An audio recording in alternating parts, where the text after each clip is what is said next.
दुआ है खुदावंद आलम सदका मोहम्मद वाले मोहम्मद का आप तमाम हज़रात का यहाँ आना बानियाने मजलिस के सफ़ेज़ा को बिछाना अपनी बारगाह में मंजूर व मकबूल फरमाए।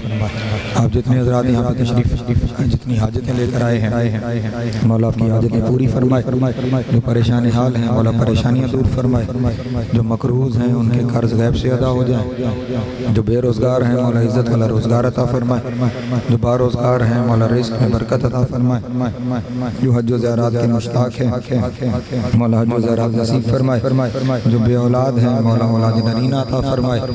जो बा औलाद हैं उनकी औलाद को नेक पाक और साले बनने की तौफीक अता फरमाए। जो बीमार हैं मौला शिफाए काम लवाइल नसीब फरमाए। बिलखुसूस अली भाई को मौला सेहत के साथ दराज़ी ज़िंदगी अता फरमाए। औन मेहदी वल ज़ैन अब्बास बीमार हैं मौला शिफाए काम लवाइल नसीब फरमाए। शोएब अख्तर साहब को मौला सेहत के साथ दराज़ी ज़िंदगी अता फरमाए। मरहूमीन आपके बने मजलिस के और वो जिनका कोई दुआ करने वाला नहीं रह गया। बिलखुसूस सैयद हामिद हसनैन नकवी इब्ने डॉक्टर हसनैन नकवी मरहूम और वो तमाम मरहूमीन जो आपके हैं और वो तमाम भी के जिनका कोई दुआ करने वाला नहीं रह गया। मौला सब की कब्र और महशर में मनाज़िल आसान फरमाए। शिफात मोहम्मद वाले मोहम्मद नसीब हो। इमाम हुसैन अलैहिस्सलाम की जन्नतों में आला मकाम। लाखों दुआओं की एक ही दुआ वारिस ज़माना का ज़हूर जल्द हो जाए। हम मौला के नौकरों चाकरों में शुमार हों। इमाम की कुर्बत नसीब हो दूरी नसीब न हो। खात्मा बिल खैर हो और आयद हक्का के साथ। अल्लाहुम्मा कुन लि वलिय्यिकल हुज्जत इब्नुल हसन सलवातुका अलैहि व अला आबाइही फी हाज़िहि साअति व फी कुल्लि साअतिन मिन साअतिल लैलि वन नहार वलिय्यन व हाफ़िज़न व क़ाइदन व नासिरन व दलीलन व ऐना हत्ता तुस्किनहु अर्ज़क़तहु अन व तुमत्तिअहु फ़ीहा तवीला। अल्लाहुम्मा सल्लि अला मुहम्मद व आलि मुहम्मद व अज्जिल फ़रजहुम व साहिल मख़रजहुम व अहलु अदुव्वुहुम मिनल जिन्न वल इंस मिनल अव्वलीन वल आख़िरीन या काशिफ़ल कर्बि अन वजहिल हुसैन अलैहिस्सलाम इक्शिफ़ कर्बी व कर्बल मोमिनीन बिहक़्क़ि अख़ीकल हुसैन अलैहिस्सलाम। ऐसी सलवात पढ़ें कि तमाम दुआएं मुस्तजाब हो।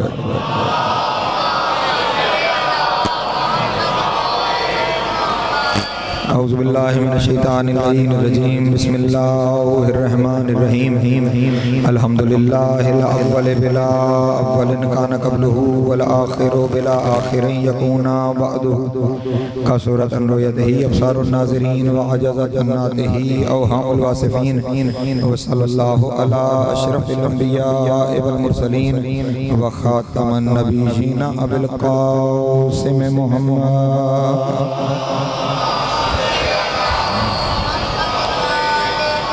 वालिहि तय्यबीन ताहिरीन अल-मासूमीन अश-शुरफ़ा अल्लज़ीना अज़हबल्लाहु अन्हुमुर रिज्सा व तहहरहुम तत्हीरा।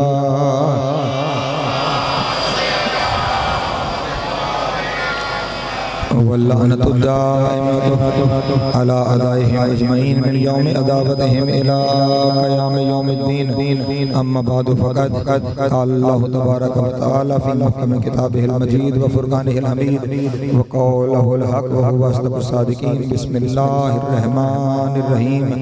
इन्नी जाइलुन फ़िल अर्दि ख़लीफ़ा। सल्लल्लाहु अलैहि मुहम्मद व अला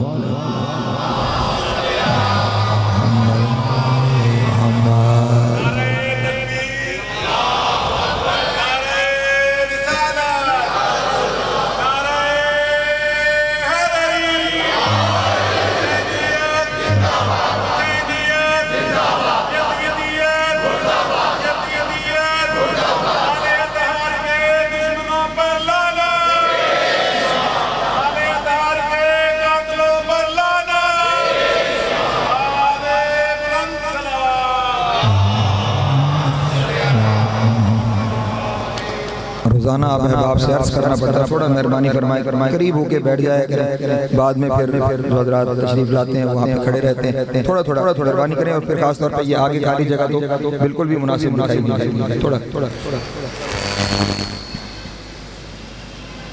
सलवात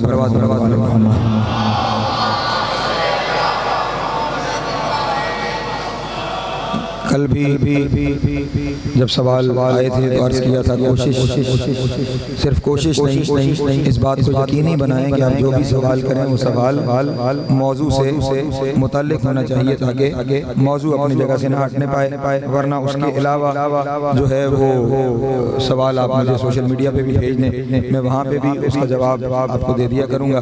तो मौजू के मुताल्लिक सवालात करें। ये एक सवाल बिल्कुल एक अलग तरह का सवाल है, लेकिन उसके आखिरी हिस्से को इमाम के साथ जोड़ने की कोशिश की गई है ताकि सवाल का जवाब है।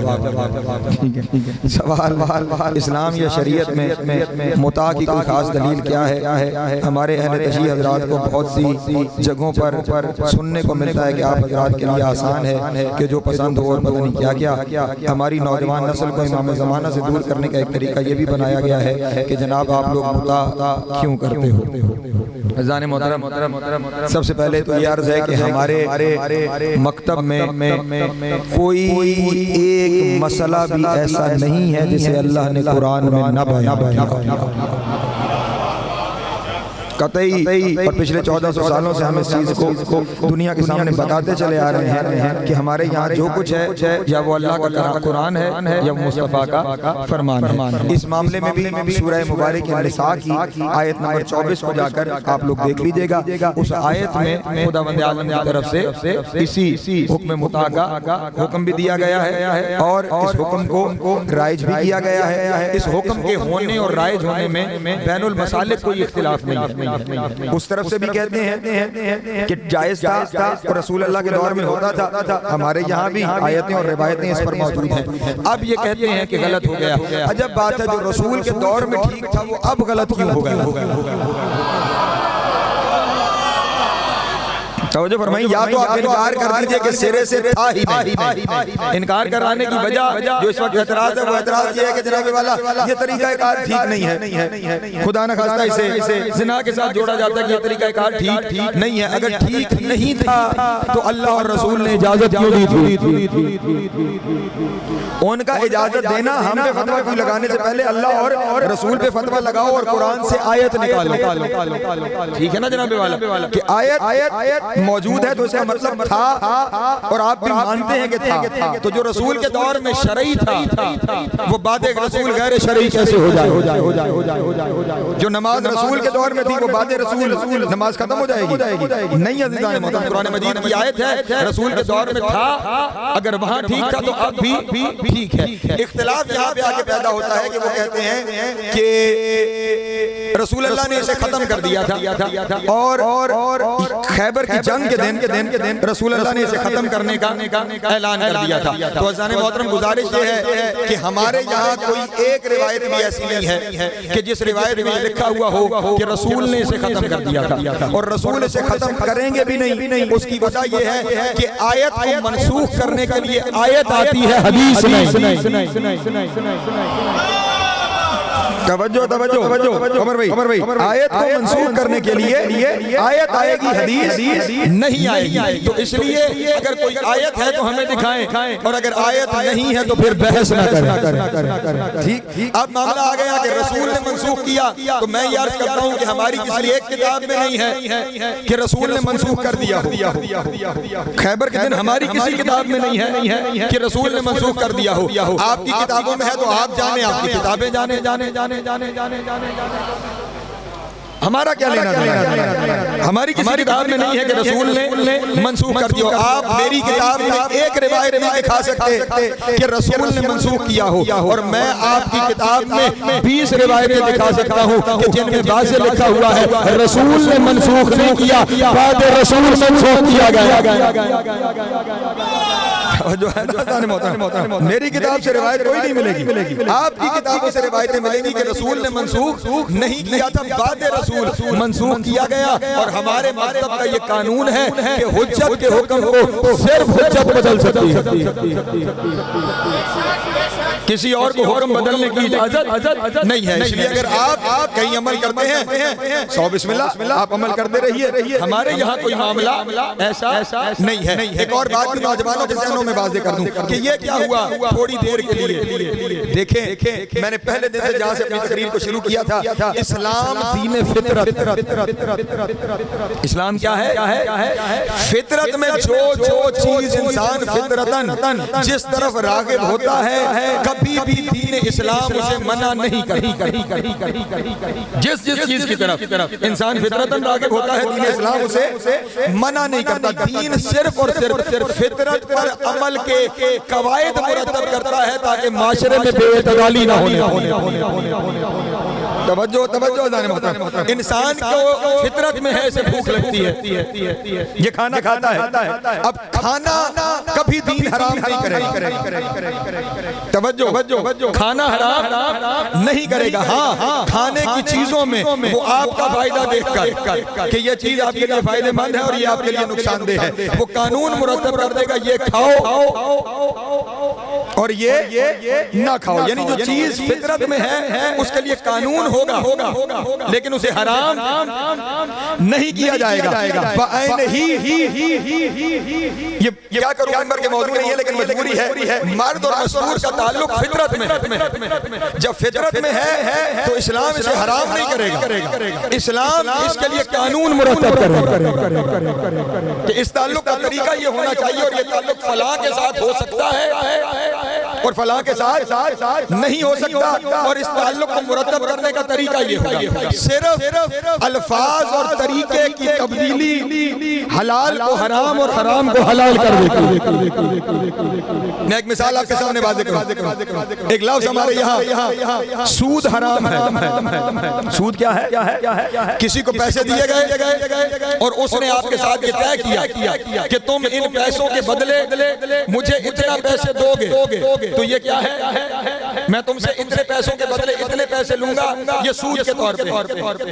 तवज्जो है, ये क्या है? सूद के तौर पे, ये हराम है। लेकिन यहीं पे लफ्ज़ बदले कि तुमने मुझे पैसे दिए, मैं इन्हें कारोबार में लगाने जा रहा हूँ, इनसे जो मुझे मुनाफा आएगा वो मुनाफा मैं तुम्हें दूंगा, ये हलाल हो हो तो यही रहा है ना। पैसों के ऊपर कुछ पैसे दिए जा रहे हैं। जब लफ्ज़ सूद आया तो हराम, वही लफ्ज़ मुनाफा आ गया तो हलाल। मर्द और औरत के दरमियान ताल्लुक एक ही होता है, अगर बगैर निकाह के हो तो ज़िना है। तवज्जो नहीं फरमा रहे मेरे मोहतरम। अगर बगैर निकाह के हो जाए तो ज़िना है, और अगर निकाह के साथ हो जाए तो वही ऐन शरीयत है, वही हलाल है। मुताबिक निकाह है। जिस तरह निकाह में सीगे पढ़े जाते हैं, मुताह में सीगे पढ़े जाते हैं। निकाह में गवाह होते हैं, मुताह में गवाह। निकाह से पैदा होने वाली औलाद विरासत में हिस्सा रखती है, मुताह से पैदा होने वाली औलाद विरासत में हिस्सा रखती है। बाबा जो है मेरे मोहतरम दोस्तों भी, जो मुताह से औलाद पैदा होगी वो क्या करेगी? विरासत में हिस्सेदार होगी। अब तो फरमाइएगा, सिर्फ और सिर्फ निकाह और मुताह में फर्क ये है कि आसान लफ्ज़ों में यूं समझिए, मैंने यहाँ से इंग्लैंड जाना था, मैंने रिटर्न टिकट खरीदा, जाने की तारीख मुअय्यन की, वापसी का टिकट ओपन छोड़ दी। नहीं तवज्जो फरमा। मुझे पता नहीं था कि मैंने वापस कब आना है, मेरी कितनी मजालिस है वहाँ पे। मैंने वापसी की टिकट खरीद ली, लेकिन ओपन छोड़ दी। अब जब मुझे जरूरत पड़ी तो मैंने वापसी की टिकट खरीद ली। एक मुझे पता था कि मेरी इतनी मजालिस तय है, तो मैंने जो रिटर्न टिकट लिया वो फिक्स डेट का रिटर्न टिकट लिया कि इस दिन जाऊंगा और इस दिन वापस आऊंगा। निकाह ओपन रिटर्न टिकट है। तवज्जो है मेरे मोहतरम दोस्तों, वो ओपन रिटर्न टिकट है और मुताह फिक्स रिटर्न टिकट है। निकाह के अंदर उस निकाह के इख्तिताम की तारीख मुअय्यन नहीं होती। मियाँ और बीवी को ये इजाजत दे दी जाती है कि तुम्हारे ऊपर है, जब तक चाहो जारी रखो और जब चाहो खाओ। निकाह में ऐसा नहीं होता। ये जो तलाक का हक दिया गया है मर्द को और खुला का हक दिया गया है मसरूर को, ये क्या है? यानी तुम्हारे इख्तियार में है, ओपन टिकट है। मर्द चाहे तो तलाक के जरिए खत्म कर दे, औरत चाहे तो खुला के जरिए इस निकाह को खत्म करे।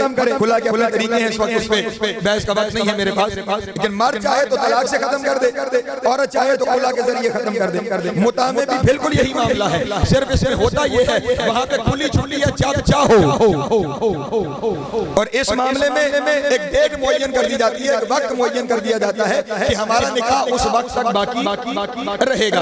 और फिर लुत्फ की बात आपको यह भी बताऊं कि वो जब डेट आ जाती है तो फिर मर्द और औरत के इख्तियार में है, वो चाहे तो उसे एक्सटेंड कर ले,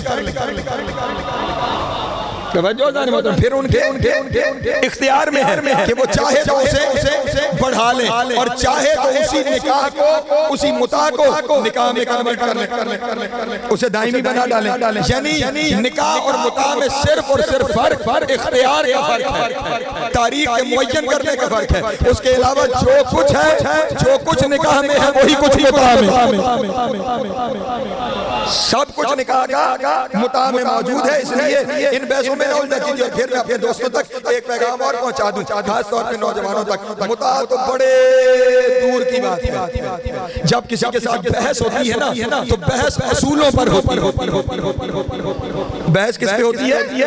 असूलों पे होती है, असूलों पे। जब बहस हो तौहीद पे बहस करो, रिसालत पे बहस करो, इमामत पे बहस करो। अगर तौहीद और रिसालत और इमामत ठीक है तो फिर सब कुछ ठीक है, और अगर किसी का गलत है तो फिर सब कुछ गलत है।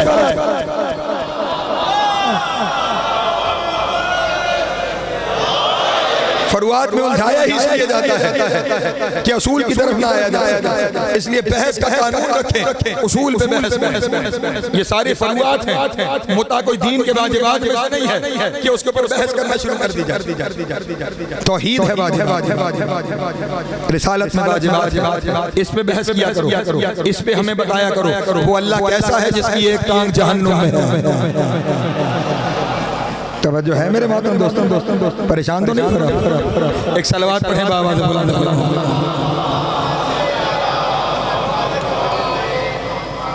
एक और सलवात पढ़ें बाबा बुलंद आले मोहम्मद।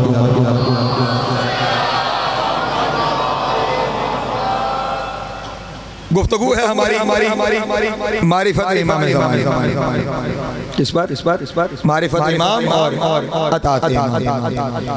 कल आपके सामने इमाम की दुनिया में तशरीफ आवरी बयान एक चीज बिला तफरीक के मज़हब व मसलक व कौम तमाम बनी नोए इंसान में मौजूद है, और वो चीज क्या है? कोई किसी कौम से ताल्लुक रखता है, कोई किसी मसलक से ताल्लुक रखता है, कोई किसी मजहब से ताल्लुक रखता है। कायनात का हर एक इंसान मुंतज़िर है किसी मसीहा की। पूरी जिम्मेदारी से कह रहा हूं। हिंदू अपनी जगह मुंतज़िर है, कोई मसीहा आएगा। ईसाई अपनी जगह मुंतज़िर है, कोई मसीहा आएगा। यहूदी अपनी जगह मुंतज़िर है, कोई मसीहा आएगा। मुसलमान अपनी जगह मुंतज़िर है, कोई मसीहा आएगा। सबने नाम अपने अपने रखे हुए हैं, लेकिन किसी ने आना तवज्जो, सबके नाम अपने अपने हैं, लेकिन किसी ने आना है। यूं समझिए कि ये आने वाले का तसव्वुर बिल्कुल इस तरह है कि अल्लाह का तसव्वुर सबके यहाँ मौजूद है, नाम अपने अपने हैं लेकिन अल्लाह है। मैंने जुमला दिया, सलामत रहे मौला को, नाम अपने अपने हैं लेकिन अल्लाह सबके यहाँ मौजूद है। इसी तरह नाम अपने अपने हैं, एक मुंतज़र, एक मसीहा हर एक के यहाँ मौजूद है। और खुद मुसलमानों में चाहे शिया हो या सुन्नी, हर एक के यहाँ ये तसव्वुर मौजूद है कि किसी ने आना है। सिर्फ हम में और उन्हें फर्क ये है कि वो कहते हैं पैदा होगा, हम कहते हैं आ चुका है, गैबत में है। तवज्जो आ चुका है गैबत। यहाँ गैबत में हमारे ऊपर एतराज शुरू होता है कि ये गैबत का तस्वुर आप कहाँ से ले आए। गैबत कहाँ की चीज है, आप गैबत का तस्वुर कहाँ से लेकर आए। बस समझिएगा आज की गुफ्तगू को। इतने दिनों में आपने बहुत दाद दी, बहुत दुआएं दी, मैं राजी, मेरा मौला राजी को। मेरी आज की गुफ्तगू को समझिएगा, गैबत आप कहाँ से ले आए। सवाल मेरा आपसे ये है, गैबत को आप भूले क्यों। हमसे ना पूछिए कि गैबत आई कहाँ से, आप हमें बताइए आप गैबत को भूल कैसे गए। और अगर आप भूल गए तो मैं चाहता हूँ आज की तकरीर में मैं गैबत को याद करवाऊं। ये गैबत कोई नया नजरिया नहीं है, कोई नया नजरिया नहीं है।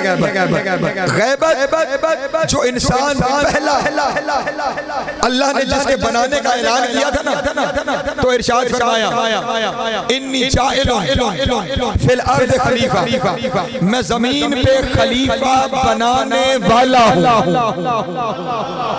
मैं जमीन पे खलीफा बनाने वाला हूँ। ये ऐलान करने के कई सदियों के बाद आदम को बनाया गया। तवज्जो मोहतरम, इस ऐलान की कई सदियों के बाद जनाब आदम को बनाया गया। अब इस ऐलान और आदम के बनने के दौरान तसव्वुर आदम है, आदम नहीं है। तसव्वुर का होना और आदम का ना होना यही गैबत है। तवज्जो जागे के मेरे नौजवान लोग, तसव्वुर का होना और हस्ती का आंखों के सामने ना होना ये क्या है, गैबत है। आदम का ऐलान हो गया लेकिन आदम मौजूद नहीं है। ये क्या है, गैबत आदम। तुम्हारी इब्तिदा ही गैबत से हुई, तुम्हें शुरू ही गैबत से किया गया है। और जब उस गायब को जाहिर किया गया, तवज्जो, पहला गायब आदम, जब उस गायब को जाहिर किया गया तो जाहिर करते ही कहा गया हमने फरिश्तों से कहा आदम को सजदा करो। इसका मतलब गायब का जब ज़हूर होता है तो सजदा करना पड़ता है।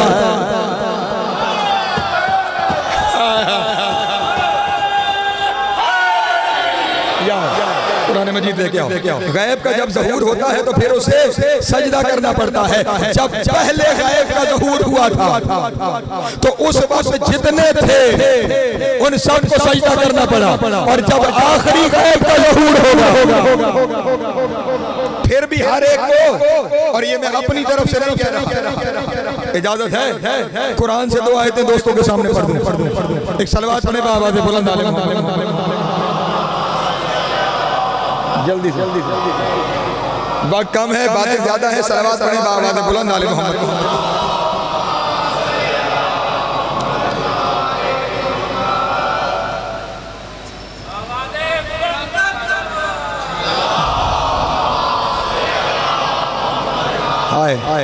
सूरह कलम है, सूरह तवज्जो मेरी जानिब रखा करें, दाएं मायना लेके जाया करें वरना मैं डिस्टर्ब होता हूं। सूरह कलम, सूरह कलम की आयत नंबर 42 नंबर आयत है। इरशाद रब्बुल इज्जत हो रहा है यौमा युक्शफु अन साकिन व युदऔना इला सजूद, वो जिस दिन हकीकत से पर्दा हटाया जाएगा और सजदे के लिए बुलाया जाएगा।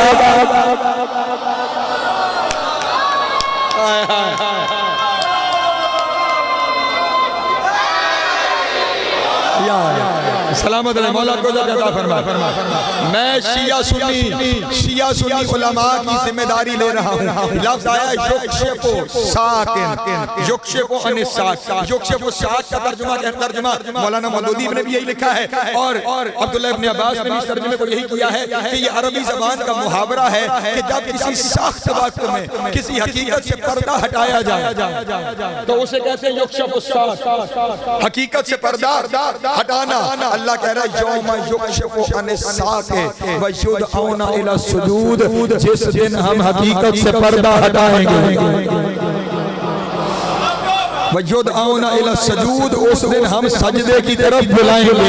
लेकिन अब तवज्जो कीजिएगा, जब हकीकत से पर्दा हटाया जाएगा और सजदे की तरफ बुलाया जाएगा, सजदे की तरफ बुलाया जाएगा। पहली हकीकत को भी सजदा करवाया गया, आखिरी हकीकत को भी सजदे के लिए जब बुलाया जाएगा तो वो लोग जिन्होंने उसकी गैबत में उसे कबूल कर लिया था वो तो सजदा कर लेंगे, लेकिन जिन्होंने गैबत में कबूल नहीं किया फला यस्ततीऊन, वो करना चाहेंगे कर नहीं पाएंगे।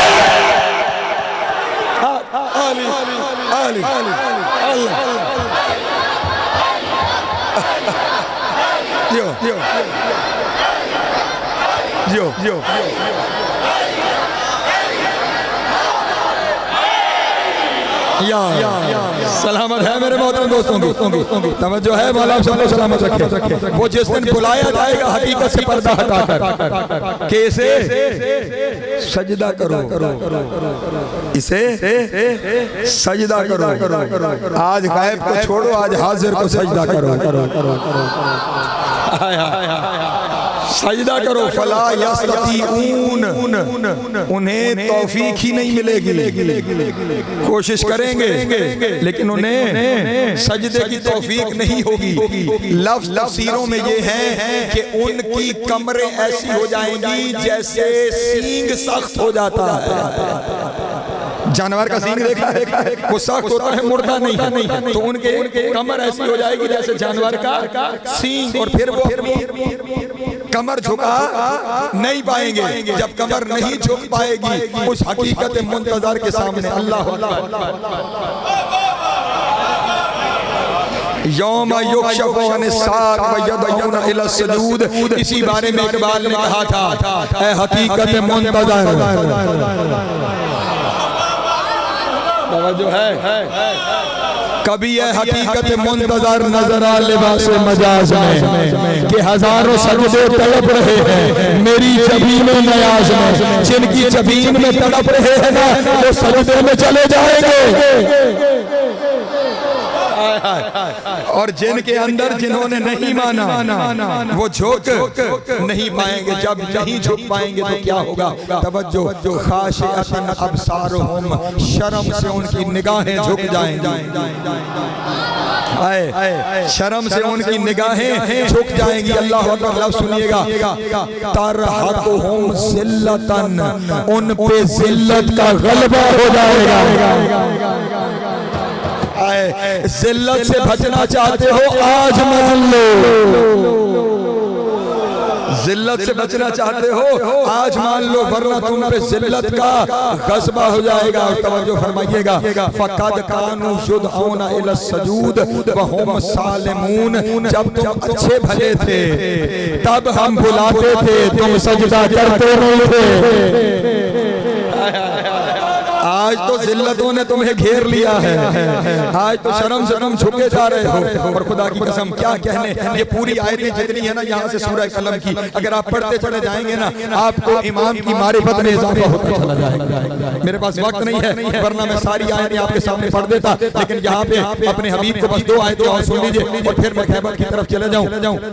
फज़रनी मैं युकज़्ज़िबु बिहाज़िल हदीस सनस्तदरिजुहुम मिन हैसु ला यालमून। ऐ मेरे हबीब, जो उसका इनकार करते हैं ना उन्हें मैं वहां ले जाऊंगा जिसकी उन्हें खबर भी नहीं है।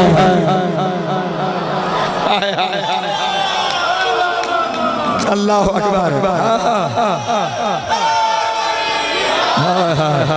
अल्लाह अकबर, अल्लाह अकबर। और आप सुनिएगा, ये जो गैबत में उस पर ईमान है ये क्या है, रसूल ने क्या तलब किया है इस ईमान की सूरत में? अजर मांगा है ना, ये मबद्दत, इस घराने से मबद्दत क्या है? अजर रिसालत है, यही मबद्दत है ना, अजर रिसालत। अब जब कोई किसी का अजर अदा न करे तो क्या होता है? जुर्माना। नहीं तवज्जो फरमा, हुकूमत ने आपके घर गैस मुहैया कर रखी थी, उन्होंने उस गैस की उजरत मांगी मांगी आपसे इस तारीख तक अदा कर दो। अगर आपने नहीं अदा की तो उसमें क्या बढ़ेगा? परेशान तो नहीं हो रहे? मुस्तफा ने काहे का अजर मांगा? रसूलों ने, लोगों ने आगे कहा था आपने हमें दीन मुहैया किया है, आपने हमें शरीयत दी है, हम अजर देना चाहते हैं। तो खुदा आलम ने हुक्म फरमाया इन्हें क्या ला असअलुकुम, मुझे अजर चाहिए नहीं, लेकिन अगर देना चाहते हो इल्लल मवद्दत फिल कुर्बा, फिर मुझे कुर्बा की मवद्दत चाहिए, फिर मुझे कुर्बा की मवद्दत चाहिए। इसका मतलब हुआ कुर्बा की मवद्दत उजरत है, अजर है रसूल की उस मेहनत का कि जो रसूल ने दिया था। अब खुदा की कसम सुनना, हम तसअलुहुम अजरन व हुम मिन मगरमिन मुस्कलून। ऐ मेरे हबीब, तू इनसे अजर मांग रहा है ना, ये देते नहीं तो परेशान ना हो, जुर्माने के नीचे चलते जा रहे हैं।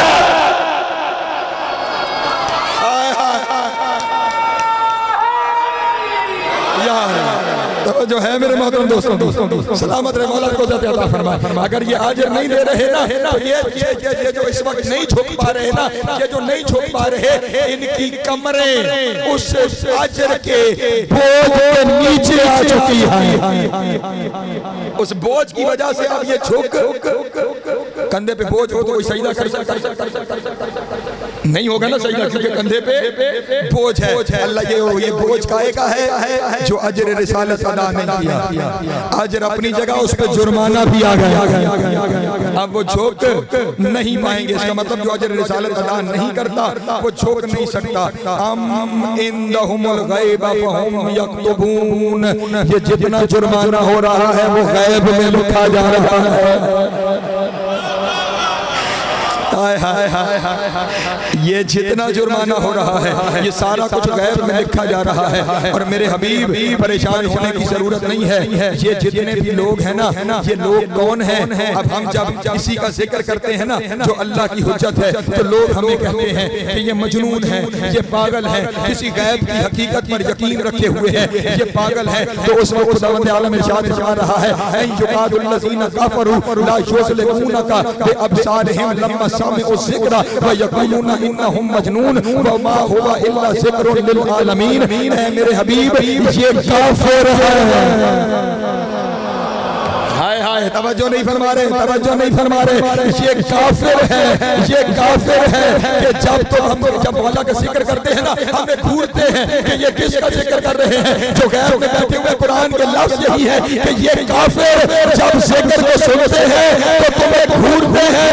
परेशान न हो, हमें वही ले जाएंगे जहाँ काफिर जाते हैं। हाय हाय हाय,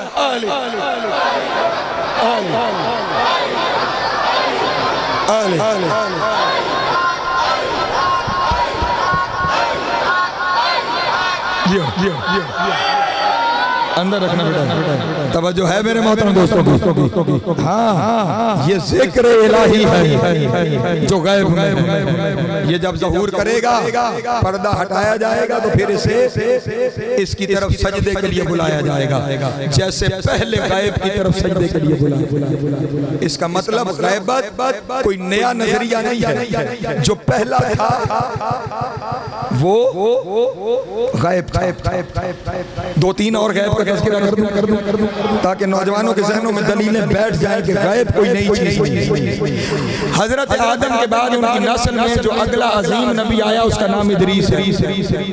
परसों आपके सामने तज़किरा किया या कल तज़किरा किया। ये हजरत इदरीस मैंने कल भी आपको बताया था और बिरादरान अहले सुन्नत की किताबों की ज़मानत लेके कह रहा हूँ। तारीख़ इब्न कसीर को जाके देख लीजिएगा। इदरीस को अल्लाह ने जिंदा आसमान पे उठा लिया और वो आज तक जिंदा है। ये तो कुरानी गैबत है। नहीं तवज्जो फरमा रहे मेरे मोहतरम दोस्त, ये तो कुरानी गैबत है। अल्लाह का नबी है इदरीस, जिसे अल्लाह ने गैबत में जिंदा रखा हुआ है। और थोड़ा सा सफर करूं अगर मेरे साथ चल रहे। इसके बाद एक नबी वो है कि जिसकी गैबत बिल्कुल मेरे मौला की गैबत से मुशाबे, और वो इसलिए मुशाबे है कि उस नबी की भी इमामत को कुरान में बयान किया गया है। हजरत इब्राहीम अलैहिस्सलाम इन्नी जाइलुका लिन्नास इमामा, उसने भी इमाम और ये भी इमाम। गैबत मुशाबे कैसे? इजाजत है मेरे मोहतरम दोस्तों, गैबत मैंने कहा तसव्वुर हो और शख्सियत मौजूद ना हो, इसे गैबत। हजरत इब्राहीम अलैहिस्सलाम के दुनिया में आने से पहले नमरूद हुक्मरान, मैं शिया सुन्नी जमानत से, नमरूद को उसके महल में बैठे हुए नजूमियों ने कहा कि एक बच्चा आने वाला है, वो तेरा निजाम हुकूमत को बर्बाद कर देगा, तेरा तख्त उलट जाएगा, तेरी शहनशाहियत खत्म हो जाएगी। तवज्जो, तसव्वुर इब्राहीम आ गया, इब्राहीम अभी नहीं आया। तसव्वुर इब्राहीम आ गया, इब्राहीम अभी नहीं आया।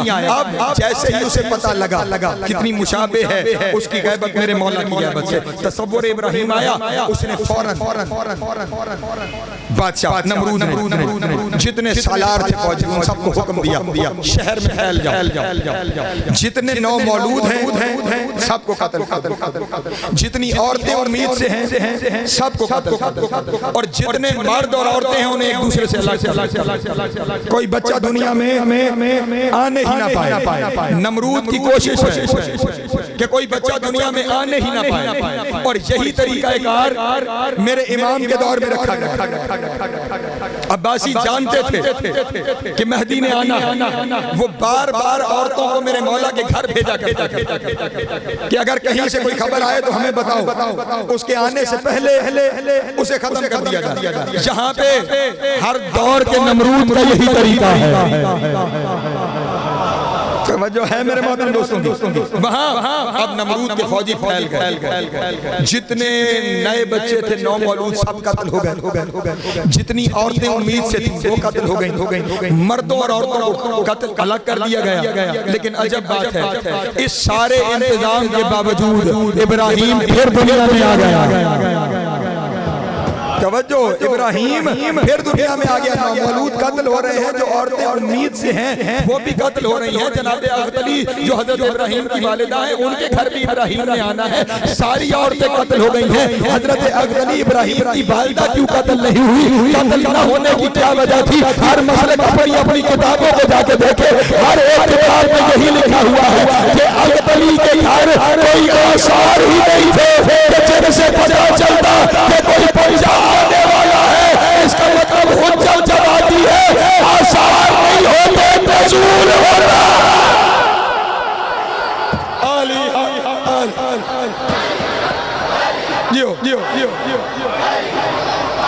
जिंदगी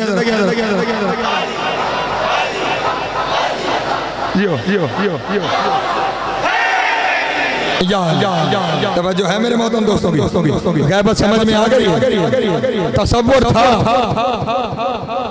और इब्राहीम और फिर आए कैसे? माँ के यहाँ आसार कोई नहीं। वालिद जनाब तारुक हजरत इब्राहीम के आने से पहले दुनिया से पर्दा कर गए। अब तसव्वुर इब्राहीम है, इब्राहीम अभी आया, मुशाबे देखिए। हजरत इब्राहीम की वालिदा जनाब अख्तरी हर रोज जिन लोगों ने इराक की शहर बाबुल की ज़ियारत कर रखी है, मकाम मूलद इब्राहीम कमर भाई आज भी बाबुल के इलाके में मौजूद है। जिन्होंने ज़ियारत की कबूल करे, जो नहीं गए जब भी ज़ियारत पर जाएं अपने सालार को कहें उस जगह पे लेके जाए, वहाँ पे बड़ी निशानियाँ। नमरूद के महल के आसार आज तक मौजूद हैं। वो जिस जगह पे इब्राहीम को जलाने के लिए लकड़ियां जलाई गई थी वो जगह आज तक स्याह मौजूद है। तवज्जो है हजरत अली शहर से बाहर निकलकर हर रोज एक कल जो मैंने वाक़या पढ़ा है उसके साथ बस इसकी मुमासिलत देखना। हर रोज एक गार में आकर इबादत।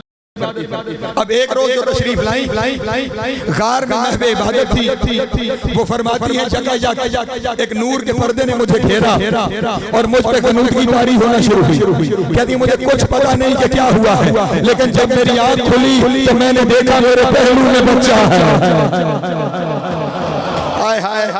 तवज्जो जाने मोहतरम, मैंने देखा कि मेरे पहलू में बच्चा है। तवज्जो फरमाइए, मेरे पहलू में बच्चा है जो सजदे में है। और फिर उसने अपनी दाईं उंगली आसमान की तरफ उठाई और उस बच्चे ने पुकार के कहा अशहदु अल्ला इलाहा इल्लल्लाह वहदहु ला शरीका लह व अशहदु अन्ना मुहम्मदन अब्दुहु व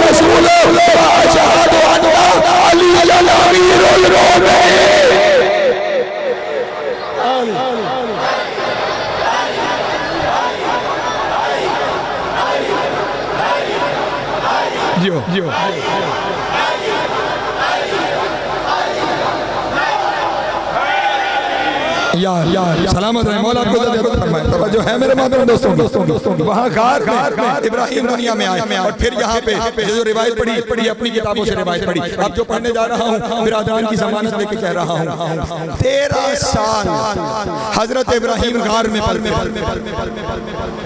कितने साल 13 साल इब्राहिम आ भी गए। नहीं तवज्जो फरमा रहे मेरे मोहतरम दोस्त, बाहर वालों को खबर भी नहीं, इसे कहते हैं गैबा। 13 साल गार में पलते रहे। जब बचपना था तो बचपने में दूध की जरूरत होती है, तो खुदा बंदे आलम ने हजरत इब्राहिम अलैहिस्सलाम के अंगूठे में दूध पैदा कर दिया। उस अंगूठे से वो दूध पीते थे और जब बड़े होने लगे तो फिर कोई आता था जो इब्राहिम को पालता था।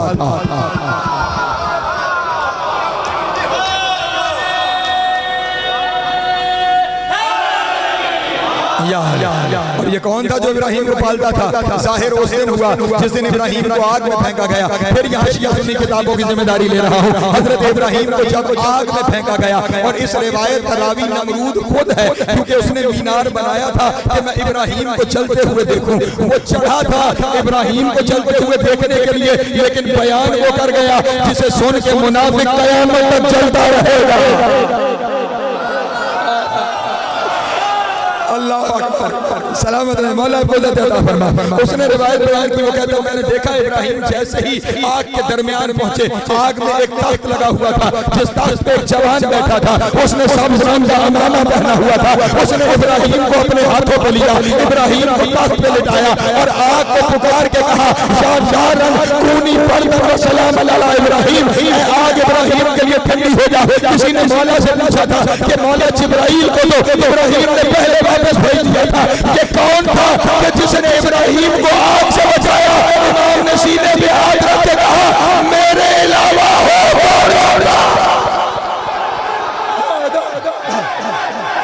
अल्लाह।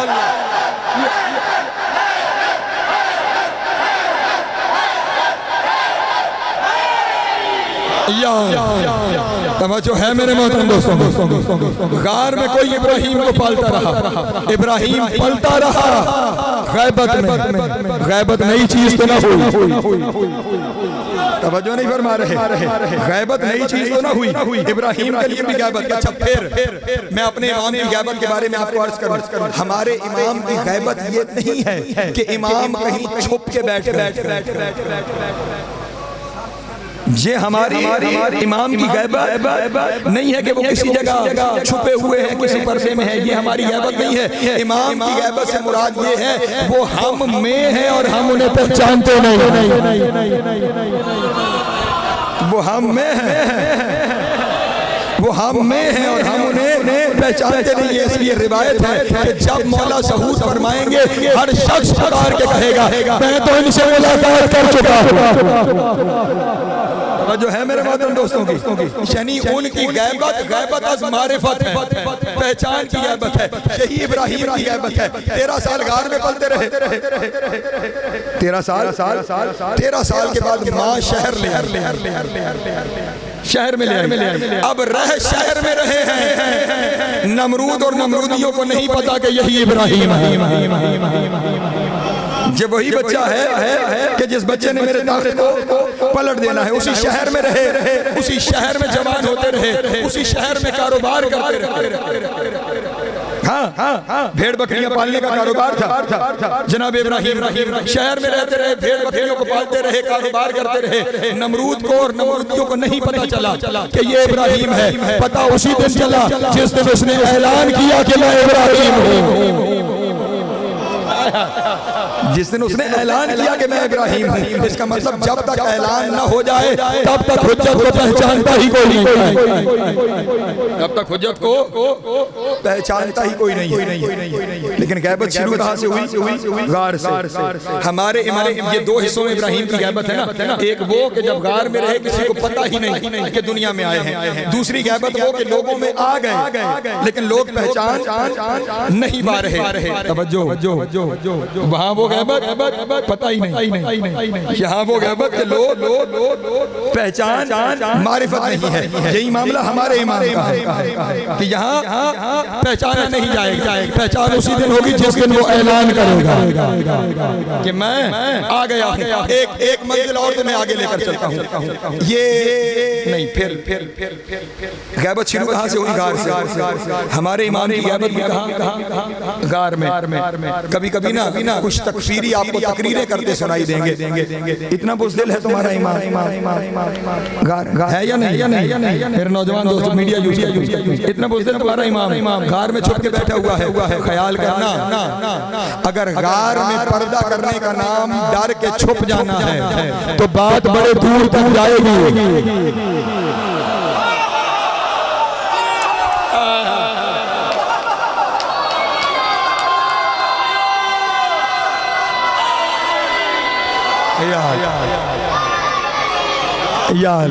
तवज्जो है मेरे मोहतरम दोस्तों।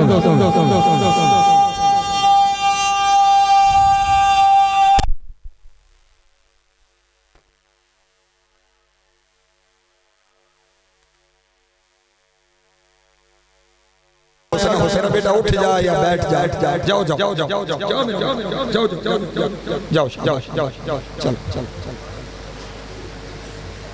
तमाम गैबतों में सबसे बड़ी गैबत किसकी है? मेरे नबी की। मेरे नबी की रिसालत का ऐलान आलम अरवाह में हो गया।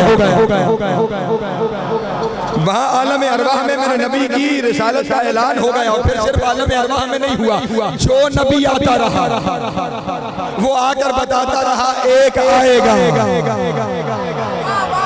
हाँ, हत्ता कि हजरत ईसा ने कहा एक आएगा इस्मुहु अहमद, जिसका नाम अहमद होगा। अब उसके आने की खबर है, लेकिन अभी तक वो नहीं आया। यही गैबत है। तवज्जो है मेरे मोहतरम दोस्तों की, यही गैबत है। जिसके आने की 1.25 लाख नबी खबर देते रहे उसे मोहम्मद कहते हैं, और जिसके आने की खबर मोहम्मद दे के गया उसे महदी कहते हैं।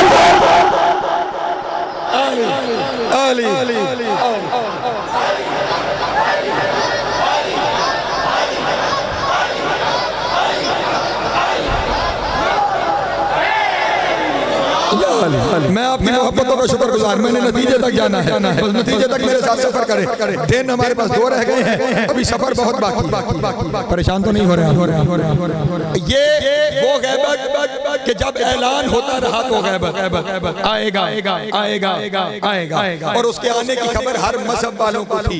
इसीलिए दुनिया के तमाम यहूदी और ईसाई, क्योंकि उनकी किताबों में इसके आने की खबर थी, इसलिए वो दुनिया के जिस हिस्से में थे वहां से निकल कर मक्का और मदीना के इर्द गिर्द आबाद हुआ, क्योंकि जानते थे कि यहाँ उस आखिरी ने आना है जिसकी बशारत दी जाती रही। तो ये गैबत का पहला हिस्सा कि जब कहा गया था कि वो आएगा, और फिर गैबत का दूसरा हिस्सा शुरू हुआ।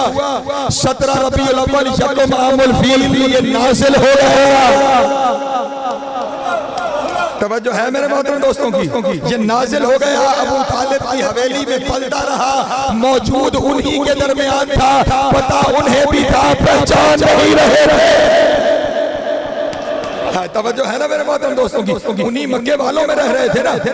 सादिक भी मान रहे थे, अमीन भी मान रहे थे, हर एक चीज की गवाही भी दे रहे थे, उनके किरदार की गवाही भी दे रहे थे, सब कुछ देख रहे थे, लेकिन पता नहीं था। निशानियां भी सारी थी,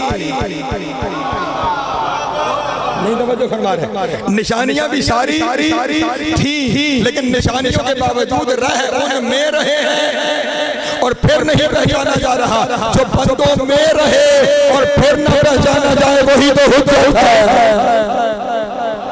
तवज्जो है मेरे। और निशानियां इतनी आम थी, आपने बोहीरा राहिब का वाकया सुन रखा होगा, बच्चों को कोर्स में भी पढ़ाया जाता है कि जनाब अबू तालिब तिजारत का काफिला लेकर जब शाम गए तो रसूल खुदा साथ थे।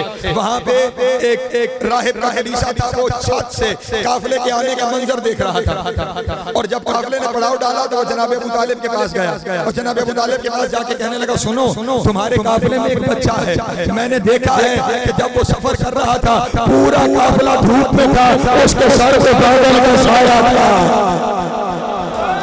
हाय हाय हाय, उसके सर पे बादल का साया था। और अगला अजीब फिक्रा है उस राहिब का, वो कहता है वो जहां से गुजर रहा था, इर्द गिर्द के दराज उसे सजदा कर रहे थे, सजदे के लिए बुलाया जाएगा। उसे सजदा कर रहे थे, उसे सजदा कर रहे थे। मैंने आलम तसव्वुर में उस राहिब से कहा, शुक्र कर तू मौलवियों के दौर से पहले गुजर गया, वरना तुझ पे शिर्क का फतवा लग जाता।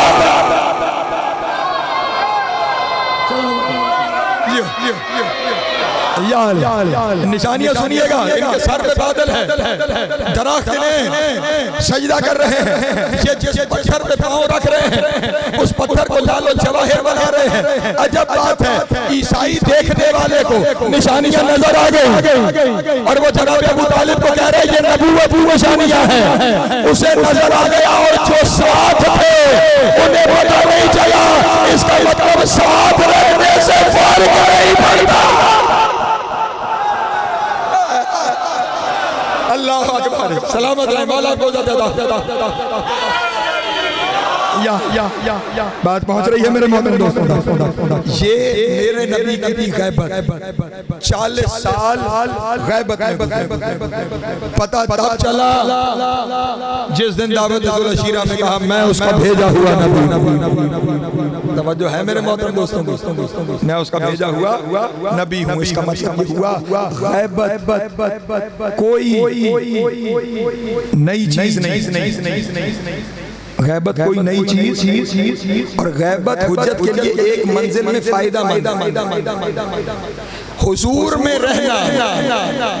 मैंने हुज्जत की निशानी आपके सामने, अल हुज्जत मअल खल्क़, हुज्जत वो है जो हर मखलूक के साथ साथ रहे, जो हर मखलूक के साथ साथ रहे, वो हुज्जत है। हाजिर होकर साथ रहना मुश्किल है।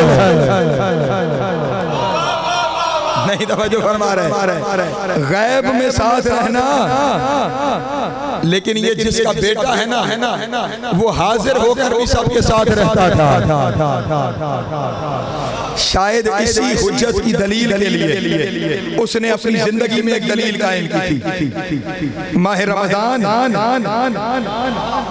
एक सहाबी ने आकर कहा रसूल की जिंदगी में या अली अगर एहसान फरमाएं तो आज रोजा मेरे साथ अफ्तार। अच्छा ठीक है हम आ जाएंगे, रोजा अफ्तार करेंगे। कुछ देर के बाद हज़रत गुज़र अगर इजाजत हो तो अर्ज करूं जी आज रोजा मेरे साथ अफ्तार। ठीक हो गया। 40 अफराद आए, सबको अली ने कह दिया रोजा तुम्हारे साथ अफ्तार करो। अगले दिन फजर की नमाज पर एक दूसरे पे फख्र कर रहे हैं, एक दूसरे को कह रहे हैं अमीर कायनात के करम के क्या कहने का, अफ्तार के लिए मेरे घर तशरीफ ले आए।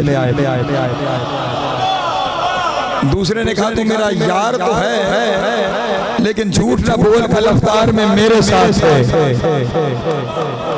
तवज्जो कल अफ्तार में मेरे साथ थे। तीसरा आ गया तुम दोनों गलत कह रहे हो, मेरे साथ।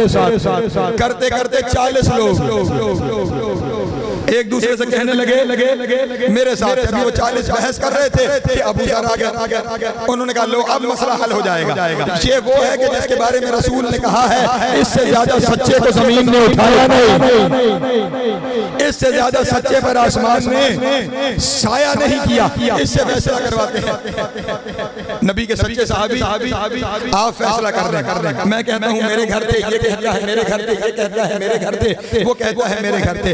आप ही बता दें अली हम में से किसके घर थे। जनाब अबू ज़र ने कहा तुम सारे भी ठीक ही कह रहे होगे लेकिन वो मेरे घर थे। अल हुज्जत मअल खल्क़, वो मेरे घर थे। इतनी देर में सलमान आ गए उसी महफिल में। जैसे ही सलमान आए अबू ज़र ने कहा ये वो है जो ईमान के 10वें दर्जे पे है, ये ठीक फैसला करेगा। इससे फैसला करवाते हैं या जनाब सलमान ये सारे कह रहे हैं मेरे घर पे, मैं कह रहा हूँ मेरे साथ रोजा अफ्तार फरमाया, आप फरमा दीजिए वो किसके साथ थे। सलमान ने कहा मुझे तुम्हारा तो नहीं पता, कल मेरे साथ थे। या अली तवज्जो तवज्जो तवज्जो तवज्जो अज़ान मुहतरम कल मेरे साथ थे अभी इनके दरमियान बहस थी कि रसूल मस्जिद में नमाज पढ़ाने के लिए तशरीफ ले आए। उन्होंने कहा रसूल से फैसला करवाते हैं कि ये आलिमुल गैब है वो किसके साथ थे। या रसूल अल्लाह ये कहता है मेरे साथ, वो कहता है मेरे साथ, आप बताएं कहाँ थे। रसूल ने फरमाया वो कल मेरे साथ। अली अली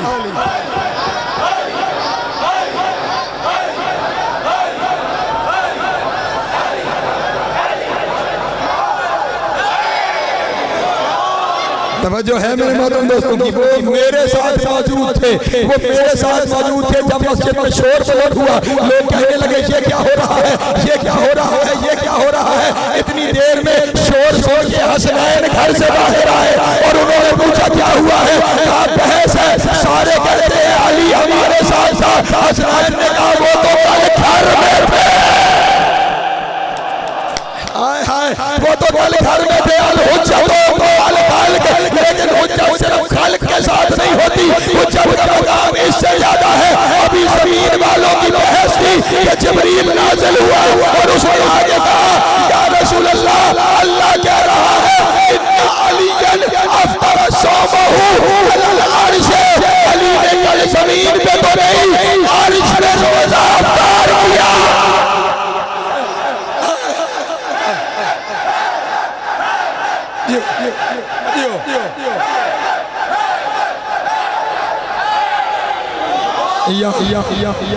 सलामत रहे मौला को। इसका मतलब हुज्जत सिर्फ खालिक के साथ नहीं होती, खालिक के साथ भी होती।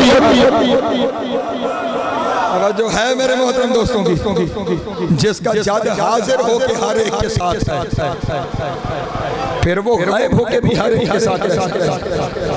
फिर उसका रहना और इस बात का ख्याल रखना मेरे दोस्तों, वो तुम में से हर एक के साथ है, हर लम्हे हर वक्त तुम्हारे साथ। उसका फरीजा है तुम्हारे साथ रहना। और तुम्हारा फरीजा क्या है? अपना फरीजा गैबत में इताअत इमाम सुनो और फिर कल गुफ्तगू यहाँ से आगे लेकर जाऊंगा। तुम्हारा फरीजा ये है कि जब भी कोई अमल हर अमल के बाद इमाम की बैअत की तजदीद। तवज्जो, हर अमल के बाद इमाम की बैअत, नमाज पढ़ी, नमाज के फौरन बाद बेहतर तो ये है दुआए अहद पढ़े, क्योंकि दुआए अहद जमाने के इमाम की बैअत।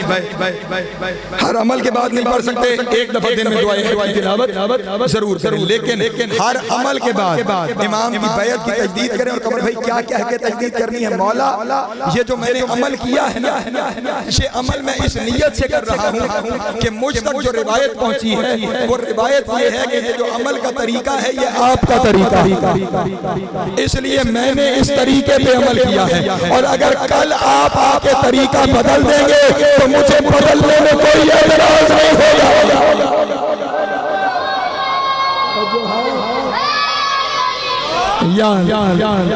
तरीके को जारी रखें तो आपका दीन, तरीका बदल दे। ये मैं आपको क्यों कह रहा हूं कि ये खुदा की कसम जिसका जिक्र है ना, उसका जिक्र करते हुए फिर मुझे वक्त वक्त मेरा तमाम हो चुका। क्यों कह रहा हूं कि ये नियत और ज़बान से ये लफ्ज़ जारी करने हैं कि मौला जो तरीका कर रहा हूं वो सिर्फ इस वजह से कि मुझ तक रिवायत ये पहुंची है कि ये आपका तरीका है। और अगर आपका तरीका कुछ और है तो फिर जब आप कहेंगे हमें तरीका बदलने में कोई एतराज, ये मैं क्यों कह रहा हूँ क्यों करना है, क्योंकि ये रिवायतों में मौजूद है। जब इमाम तशरीफ लेकर आएंगे और हकीकी दीन मुस्तफ़ा को दुनिया में फिर राइज करेंगे, लोग कहेंगे ये नया दीन आ गया है, ये नया दीन आ गया है, ये नया दीन आ गया है। अब हमें तो नहीं पता ना कि हम सहूर के वक्त जिंदा होंगे या नहीं जिंदा होंगे। हम आज इमाम के सामने बैत कर रहे हैं, दुनिया कहती रहे नया दीन है, हमारा दीन वही है जो आपका दीन है। है मेरे मोहतरम दोस्तों की, ये बैयत इमाम, बैयत इमाम, तवज्जो, बैयत इमाम। ये बैयत ना होने का नतीजा होगा कि जब 12वां आएगा, किताबों को उठा के देख लेना, अल्लामा हिल्ली तक ने इन रिवायतों को लिखा है। दो मुख्तलिफ रिवायतें हैं, 40 से लेकर 400 तक फुकहा होंगे जो इमाम से लड़ेंगे। तवज्जो, वजह क्या बनेगी इमाम से लड़ने की? उन्होंने अपने इल्म से सीखा होगा कि तरीका ये है, और इमाम कह देंगे ये नहीं है, ये है। तवज्जो है, जो है मुखालिफ हो जाएंगे, इमाम से लड़ने लगेंगे। कौम की नहर जो दरमियान में बह रही है हरम के सामने, रिवायतों के लफ्ज़ यही है, इतने उलमा की गर्दन काटी जाएगी कि वो कौम की नहर जिसमें पानी भी भर के नहीं बहता, वो खून से भर के बहने लगेगी। और ये सब किस लिए होगा? वो इमाम के हर हुक्म पे कहेंगे ये तो नया दीन है, ये तो नया दीन है, ये तो नया दीन है। जो नए दीन का नाम लाएगा, क्यों इमाम के सामने क्यों नहीं? हुज्जत के सामने क्यों नहीं है? जब वो आएगा तो फिर क्यों वाले खत्म, फिर सिर्फ वही होंगे यदऊना इला सजूद, जो सजदे में झुक गए हैं, जिन्होंने इताअत कर ली है, जिन्होंने तस्लीम कर लिया है। इसलिए हर अमल के बाद मौला की बैत और इस बात की तजदीद कि मौला कर इसलिए रहा कि पता यही चला है कि आप वरना करना वही है जो आप चाहते हैं। अगर दुनिया इमामत को वैसे मान लेती कि जैसे इमामत को मानना चाहिए था, फिर ज़हरा का लाल गरीबुल गुरबा ना होना। अजरुकुम अल्लाह, अजरुकुम अल्लाह। मौला तुम्हारी हाय कबूल करें। वक्त तमाम हो गया है, मैं तफसील से मसाइल में नहीं जाऊंगा। इस मजलिस के बाद भी बारगाह में मजलिस में पे ताबूत की बरामदगी है, तो मैं पहले आपके सामने एक अर्ज कर चुका कि बहुत अच्छी पढ़ने वाली शख्सियत वो वहाँ पे पढ़ रहे हैं, सुने। मैं बस 2 जुमले इस गरीब और गुराबा के पढ़ूं। अरबी में गरीब उसे कहते हैं जो वतन से बहुत दूर हो, जो वतन से बहुत दूर हो उसे गरीब कहा जाता है। बल्कि जुमला बदल के कहूँ, जो वतन से दूर नहीं, जो अपनों से दूर हो। अजरुकुम अल्लाह, अजरुकुम अल्लाह। वरना वतन से और भी दूर हैं, वतन से और भी दूर हैं, वतन से हुसैन भी दूर है, वतन से अली भी दूर है, वतन से और भी दूर है। लेकिन ये वतन से वो दूर है जिसका कोई अपना पास नहीं, जिसका कोई अपना उसके पास नहीं है, जिसके 18 भाई थे, जिसकी 19 बहनें। अज़ान मोहतरम, ये इतना मज़लूम इमाम है कि इसके भाई भी घर से चले हैं मिलने के लिए, लेकिन कोई अपने भाई तक पहुंच नहीं पाया। आज ईरान के जिन्होंने ईरान की ज़ियारत कर रखी है, ईरान के मुख्तलिफ शहरों का सफ़र करके देखना, कोई शहर ऐसा नहीं मिलेगा कि जिस शहर में रज़ा का कोई ना कोई भाई मौजूद ना हो। हर शहर में कोई ना कोई रज़ा का भाई। बैठ जाओ मेरा बेटा, फिर जब खतरदारी होगी तो उस वक्त चले जाना, मसाइब में माहौल ना खराब करो। जिस वक्त किसी शहर में चले जाए, हर शहर में आपको रज़ा का कोई ना कोई भाई शहीद मिलेगा। नेशापुर चले जाओ, वहाँ पे एक शहजादा है जिसका नाम नहीं लिखा हुआ है शहजादा महरूख। शहजादा महरूख जानते हैं? अरबी ज़बान में महरूख उसे कहते हैं जिसे जिंदा जला दिया जाए। हाय हाय हाय हाय, जिसे जिंदा जला दिया जाए। भाई चलते रहे हैं मिलने के लिए और रास्ते में उन्हें जिंदा जलाया जाता रहा, रास्ते में उन्हें शहीद किया जाता रहा। चलें, यहाँ तक भी अगर मामला होता तो हम न रोते क्योंकि सारे मर्द थे। मैं तुम्हें बस अपना एक वाक़या सुनाता हूँ। काशान से हम कोम की जानिब सफर कर रहे थे। कमर भाई बिल्कुल रात का अंधेरा चाह चुका था। हम एक वीराने से गुजर रहे थे। वीराने में मैंने देखा एक तरफ एक छोटा सा मकबरा मुझे दिखाई दिया, उसमें जलती हुई रोशनी मुझे दिखाई दी। मैंने ड्राइवर को कहा गाड़ी रोक, इस वीराने में यकीनन कोई सैयद ही होगा। हाय हाय, इस वीराने में यकीनन कोई सैयद ही होगा। जाऊं तो सही देखो क्या है। गाड़ी रोकी गई, हम तमाम ज़ायरीन उतरे और जैसे ही हम मकबरे के दरवाजे पे पहुंचे ना, खुदा की कसम हम पे कयामत टूट गई। सैयद नहीं, सैयदजादी का मज़ार था और उसके बाहर लिखा हुआ था ज़ैनब बिन्त मूसा काज़िम इमाम अली रज़ा, इमाम काज़िम की बेटी, इमाम रज़ा की बहन ज़ैनब। मैंने तेरी अपनी किस्मत है, तेरी बहनें तुझे मिलने आती रही और दीवानों में दुनिया से अजरो कमल अल्लाह, अजरो कमल अल्लाह। मौला तुम्हारी हाय कबूल करे। बस समेट लिया मैंने अपना बयान, बस समेट लिया मैंने अपना बयान। अजब किस्मत है इस घर की फातिमाओं की। हाँ, जितनी फातिमा है ना उनकी अपनी किस्मत है। एक मदीने में फातिमा सुगरा थी, वो अली अकबर को न मिल सकी। एक कौम में फातिमा मासूमा थी जो अजरो कमल अल्लाह, अजरो कमल अल्लाह। मौला तुम्हारा गिरिया कबूल करे। बस आखिरी लफ्ज़ है, मैंने समेट लिया अपने बयान को। अपने गुलाम अबा सलत को बुलाया, अबा सलत को बुला के कहा, अबा सलत मुझे दरबार में बुलाया गया है। तवज्जो, मुझे दरबार में बुलाया गया है। अगर मैं वापस आऊं और मेरे सर पे कपड़ा हो, अबा सलत मुझसे कलाम न करना, समझ लेना गरीब को जहर मिल। अजरो कमल अल्लाह, समझ लेना गरीब को जहर मिल गई है। अज़ान मोहतरम इमाम दरबार में गए, दरबार में गए। बादशाह ने बिठाया और कुछ अंगूर मंगवा कर इमाम के सामने पेश किए। कहने लगा अंगूर तिनावल फरमाए, अंगूरों को खाए। इमाम ने अंगूरों की तरफ देखा, एक दाना उठा के कहा इन्ना लिल्लाह अजरो कमल अल्लाह व इन्ना अलैहि राजिऊन। ये कह के इमाम ने दाना मुंह में रखा और अब इमाम ने उठना चाहा। जैसे ही उठने लगे ना, बादशाह ने कहा कुछ और भी खाएं, कुछ और भी खाएं। रो के कहने लगा तेरा काम एक से हो जाएगा, फिर गरीब को तकलीफ क्यों देता है, और मेरा तो यहाँ कोई पानी देने वाला भी नहीं। अजरो कमल अल्लाह, अजरो कमल अल्लाह। यही गुर्बत है मेरे इमाम की। और अब यहाँ लिखने वालों ने ये लिखा कि जब निकले हैं ना दरबार से, कभी एक दीवार के साथ, कभी दूसरी दीवार के साथ सहारा लेते हुए आ रहे हैं। अब सलत से दूर से देखा, इमाम ने कपड़ा सर पे डाला हुआ है। समझ गया इमाम को जहर मिल गया है। फौरन बिस्तर तैयार किया, बिस्तर तैयार किया, इमाम को बिस्तर के ऊपर लिटा दिया। अब जानते हो ना, जिसे जहर मिल जाए वो तड़पता है,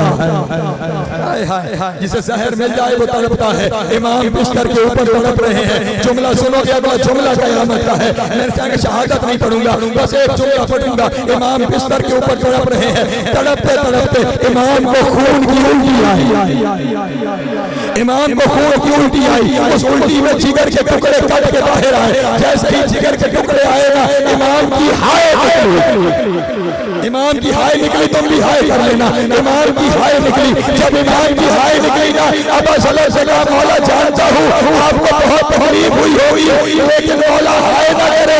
ये जहर आपकी विरासत है, ये जहर आपके चाचा हसन को भी मिली थी, ये जहर आपको भी मिली है। आपने हाय क्यों की है?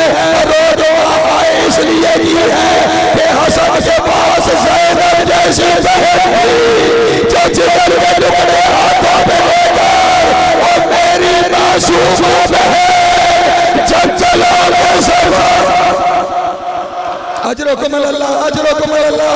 मातम कर लेना बस। आखिरी लफ्ज़ से मैंने समेट लिया अपना बयान। मेरी मासूमा जंगलों के सफर में है, मेरे पास मेरी कोई ज़ैनब नहीं है। बस आखिरी लफ्ज़ पर खत्म हो गया मेरा बयान, बस खत्म हो गया मेरा बयान। इमाम ने फिर एक दफा हाय की। अब मातम कर लेना, इमाम ने फिर हाय की। क्यों मौला, किस लिए हाय की? मेरे दोनों उंगलियों के दरमियान में अब से देखा, मौला कोई मजदूर है जिसके सर से चादर उड़े जा रही है, जिसके हाथ जख्मी है, जिसके पांव जख्मी है। इमाम ने कहा कोई मजदूर नहीं है, ये मेरी बहन फातिमा है जो मुझसे मिलने आ रही है।